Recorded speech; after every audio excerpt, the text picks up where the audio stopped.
గురుగారు నమస్కారం. నమస్కారం పిల్లలు. ఉగాది శుభాకాంక్షలు. గ్రేట్, థ్యాంక్ యూ అమ్మా. మీ అందరికి కూడా ఉగాది శుభాకాంక్షలు అమ్మా. కూర్చోండి అందరూ. పిల్లలందరికీ కూడా ఉగాది శుభాకాంక్షలు. ఓకే అమ్మా. మీ ఇళ్ళలో పండుగ బాగా జరుపుకుంటారా? ఉగాది పండుగ. ఉగాది పండుగ అంటే ఏమిటి తెలుసా ఎవరికైనా? పరాభవనామ సంవత్సర ఉగాది శుభాకాంక్షలు. ఉగాది తెలుగువారి నూతన సంవత్సర ఆరంభం. ఇది వసంత ఋతువు రాకను సూచిస్తుంది. ఉగాది అంటే యుగ ఆరంభం అని అర్థం. ఈరోజు షడ్రుచులు అంటే తీపి, పులుపు, కారం, చేదు, ఉప్పు, వగరు ఇలా రుచుల సమ్మేళనంతో చేసే ఉగాది పచ్చడి జీవితంలోని కష్టసుఖాలను సమానంగా స్వీకరించాలని, కొత్త ఆశలతో ముందుకు సాగాలన్న ఆదేశంతో తీపి, పులుపు, కారం, చేదు, ఉప్పు, వగరు ఇలా ఏవేవి? తీపి చెప్పండి పిల్లలు.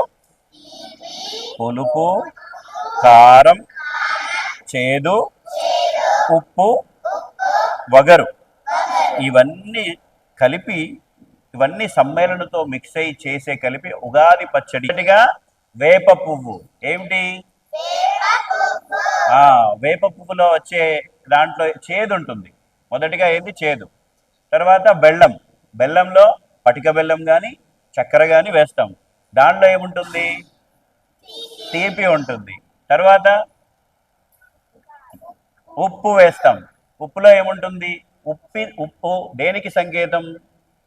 రుచికి సంకేతం. ఉప్పు అనేది రుచికి, అవునా? చేదు, తీపి, రుచి. ఇంకా ఏం కలుపుతాం దాంట్లో? కారం. కారం అంటే ఆగ్రహానికి, కోపానికి సంబంధించింది, అవునా? కారం ఎక్కువైనా కోపం, అవన్నీ వస్తాయి కనుక కారము, తీపి, పులుపు, వగరు అన్నీ కలిపిన సమ్మేళనంతో ఈరోజు ఉగాది పండుగ రోజు అందరం కూడా ఉగాది పచ్చడి దాన్ని ప్రసాదంగా తీసుకుంటాం. ఉగాది పచ్చడియా ప్రసాదమా? మన తెలుగు వారందరం కూడా అన్నీ కలిపి సమ్మేళనంతో కలిపి దాన్ని మిక్స్ చేస్తే దాన్ని పచ్చడి అంటాం, అవునా? కానీ ఉగాది రోజు మనందరం కూడా దానిని ప్రసాదంగా స్వీకరిస్తాము. అందుకే ఈ ఉగాది రోజు అందరం ఉగాది పచ్చడిని ప్రసాదంగా స్వీకరిస్తూ మరొక్కసారి అందరికి కూడా పరాభవనామ సంవత్సర ఉగాది శుభాకాంక్షలు. అందరూ ఒకసారి అసంయుత శ్లోక బుద్ధులు చెప్పచ్చా అందరికీ? శ్లోకం ఒకసారి అసంయుత హస్తముల శ్లోకం చెప్పండి.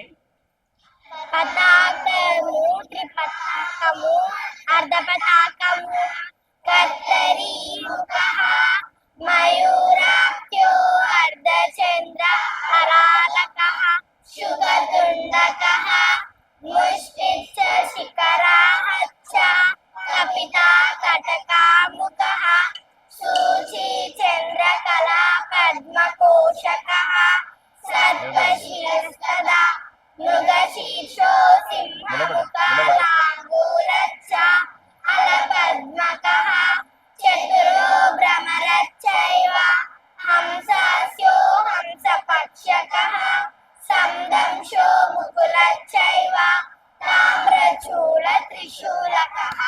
Very good, very good.